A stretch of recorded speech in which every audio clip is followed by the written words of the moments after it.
तो स्वागत है दोस्तों आप सभी लोगों का आपके इस चैनल पे। लिखा गया है कि संविधान की प्रमुख समितियां एवं उनके अध्यक्ष लिखा गया है। तो हम देखते हैं। सबसे पहले लिखा है संघ शक्ति समिति। तो संघ शक्ति समिति के अध्यक्ष कौन थे? तो आपके जवाहरलाल नेहरू थे। संघ शक्ति समिति के अध्यक्ष कौन थे? तो आपके जवाहरलाल नेहरू थे।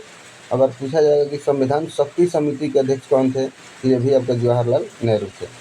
ध्यान दीजिएगा, यहाँ पर भी शक्ति है और यहाँ पर भी शक्ति है। जब दोनों जगह अगर शक्ति है तो इसके अध्यक्ष कौन है? आपके जवाहरलाल नेहरू। ठीक है, जस्ट आगे बढ़ेंगे तो आया है संचालन समिति। संचालन समिति, संचालन का मतलब होता है चलाने वाली समिति के, इसको अध्यक्ष कौन थे? तो इसका अध्यक्ष था आपका डॉक्टर राजेंद्र प्रसाद। और यहाँ पर प्रक्रिया नियम का भी अध्यक्ष कौन थे? तो आपका थे डॉक्टर राजेंद्र प्रसाद। ठीक है, आगे दिया प्रारूप समिति के अध्यक्ष कौन थे? तो प्रारूप समिति के अध्यक्ष थे आपका भीमराव अम्बेडकर।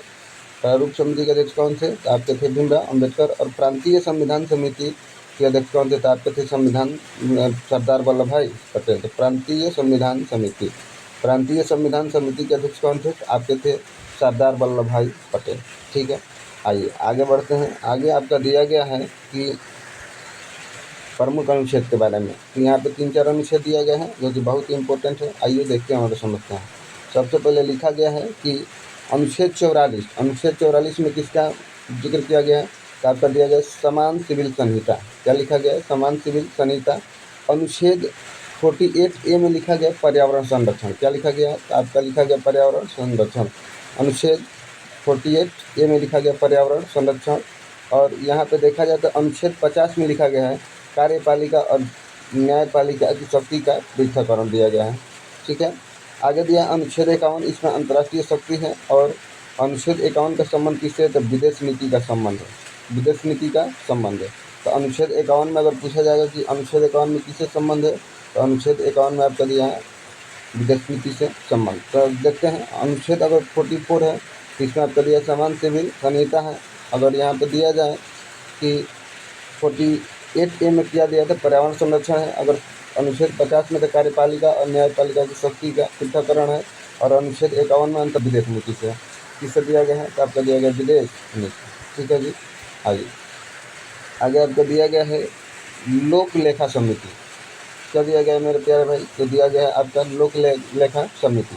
इसमें हम कुल कितने सदस्य होते हैं? तो इसमें आपका होते हैं टोटल 22 सदस्य होते हैं। इसमें कितना सदस्य होते हैं? तो हम बोलेंगे कि इसमें टोटल 22 सदस्य होते हैं। ठीक है, ध्यान दीजिएगा। अगर कहा जाएगा कि इस 22 सदस्य में टोटल लोकसभा में कितना सदस्य होते हैं? तो आपका लोकसभा में होता है आपके 15 सदस्य। और राज्यसभा में कितना सदस्य होते हैं? 7 सदस्य होते हैं। ठीक है, लोक लेखा समिति का अध्यक्ष कौन होता है? तो लोक लेखा समिति का अध्यक्ष होता है विपक्ष का नेता। कौन होता है? विपक्ष का नेता। और इस समिति का मित्र या मार्गदर्शक, मतलब इस लोक लेखा समिति जो है, इस लोक लेखा समिति का मार्गदर्शक या मित्र किसको कहा जाता है? तो कहा जाता है आपका नियंत्रक महालेखा परीक्षक। किसको कहते हैं? तो नियंत्रक महालेखा परीक्षक को कहा जाता है। ठीक है, जस्ट आगे बढ़ेंगे तो आपका दिया गया है कि अध्यादेश। किसके बारे में जिक्र करेंगे? तो हम लोग जिक्र करेंगे अध्यादेश के बारे में। ठीक है, अध्यादेश अगर पूछा जाएगा कि बताइए भारतीय संविधान के अनुच्छेद 123 के अनुसार राष्ट्रपति के पास अध्यादेश जारी करने की शक्ति होता है। किस अनुच्छेद के तहत? अनुच्छेद 123। वही अगर ये पूछा जाएगा कि राज्यपाल के पास जारी करने की शक्ति किस अनुच्छेद में? तो 213। ध्यान दीजिएगा, अगर 123 कहेगा तो हो जाएगा आपका राष्ट्रपति के पास, और 213 कहेगा तो हो जाएगा राज्यपाल के पास।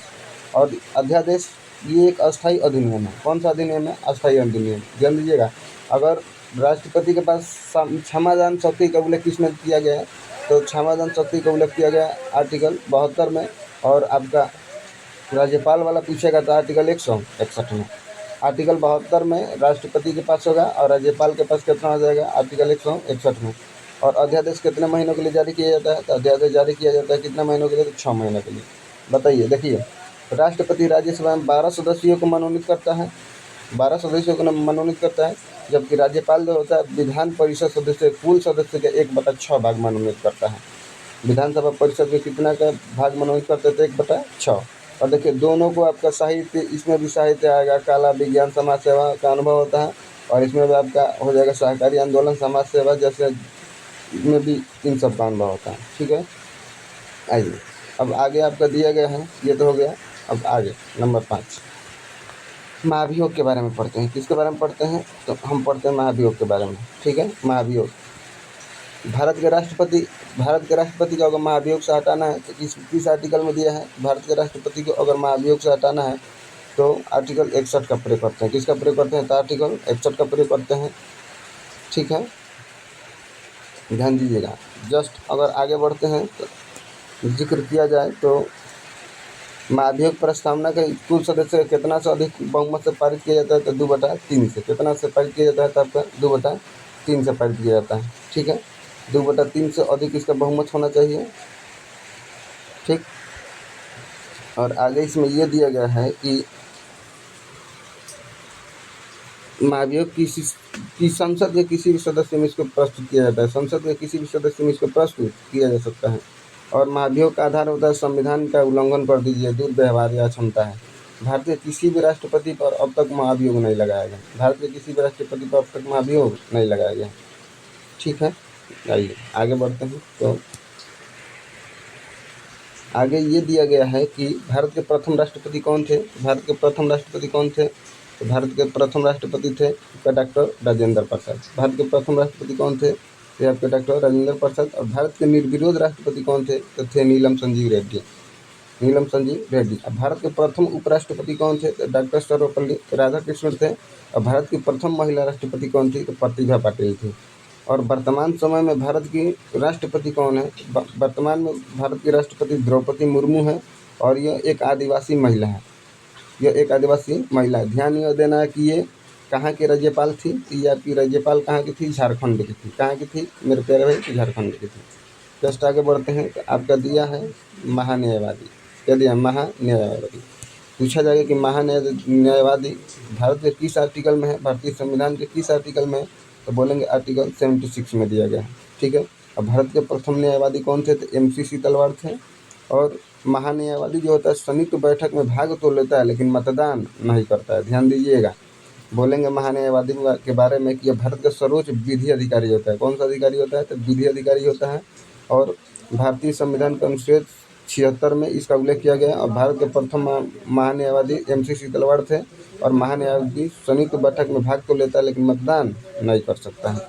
ठीक है, जस्ट आगे बढ़ते हैं। तो आगे आपका दिया है लोकसभा के बारे में। लोकसभा, तो लोकसभा के बारे में पढ़ेंगे।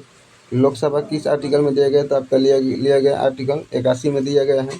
और प्रथम लोकसभा अध्यक्ष कौन थे? तो गणेश वासुदेव मावलंकर थे।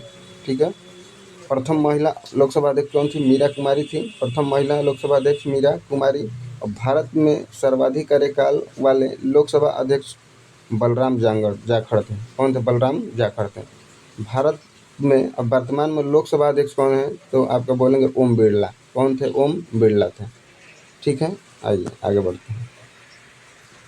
आगे आपका दिया गया है, एक मिनट, संयुक्त बैठक। आगे आपका दिया गया संयुक्त बैठक। बोलेंगे कि संयुक्त बैठक किस आर्टिकल में दिया गया? तो आपका दिया गया 108 में।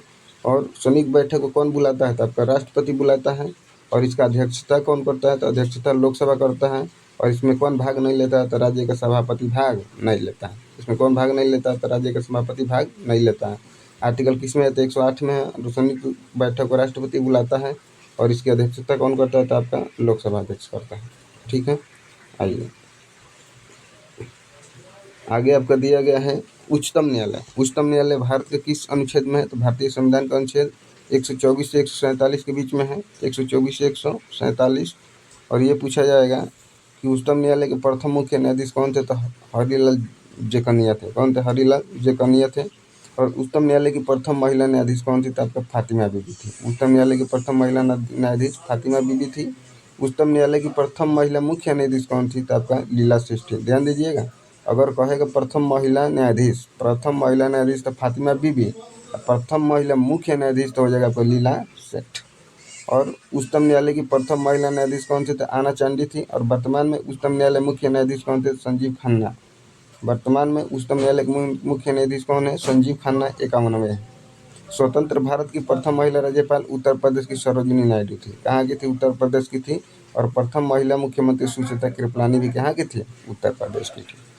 ठीक है, जस्ट आगे बढ़ते हैं। आगे आपको दिया है सत्रावसान के बारे में। तो सत्र की शुरुआत करना सत्र आहूत कहलाता है और सत्र का समाप्त करना सत्रावसान कहलाता है। ठीक है, समाप्त करना सत्रावसान और शुरू करना सत्र आहूत कहलाता है। इन शक्तियाँ केंद्र स्तर पर राष्ट्रपति के पास व राज्य स्तर पर राज्यपाल के पास और केंद्र स्तर पर राष्ट्रपति के पास होता है। ठीक है, और राज्यपाल को विधानसभा का सत्रावसान करने की शक्ति होती है, जबकि राष्ट्रपति को संसद का सत्रावसान करने की शक्ति होती है। ठीक है, आगे आपका दिया गया है न्यूनतम आयु के बारे में। किसके बारे में? न्यूनतम आयु। न्यूनतम आयु अगर राष्ट्रपति का कहेगा, ये राष्ट्रपति कहेगा तो 35 साल, राज्यपाल का भी कहेगा तो 35 साल, उपराष्ट्रपति का भी कहेगा तो 35 साल। याद रखना है कि राष्ट्रपति कहेगा तो 35 साल, उपराष्ट्रपति कहेगा 35 साल, राज्यपाल कहेगा तो कितना साल आपका हो जाएगा? 35 साल। और वही अगर कहेगा लोकसभा सांसद 25 साल और विधानसभा सदस्य भी कितना साल? 25 साल। ठीक है, और अगर राज्यसभा सांसद कहेगा तो 30 साल और विधानसभा सदस्य भी कहेगा तो कितना साल? 30 साल। और वोट डालने का अधिकार तो सबको पता है कि कितना साल होता है, तो आपका होता है 18 साल। ठीक है, उम्मीद करते हैं कि आप लोग को समझ में आया होगा। तो ऐसे ही प्रतिदिन वीडियो देखने के लिए चैनल को लाइक करें, सब्सक्राइब करें और मिलते हैं नेक्स्ट वीडियो में। जय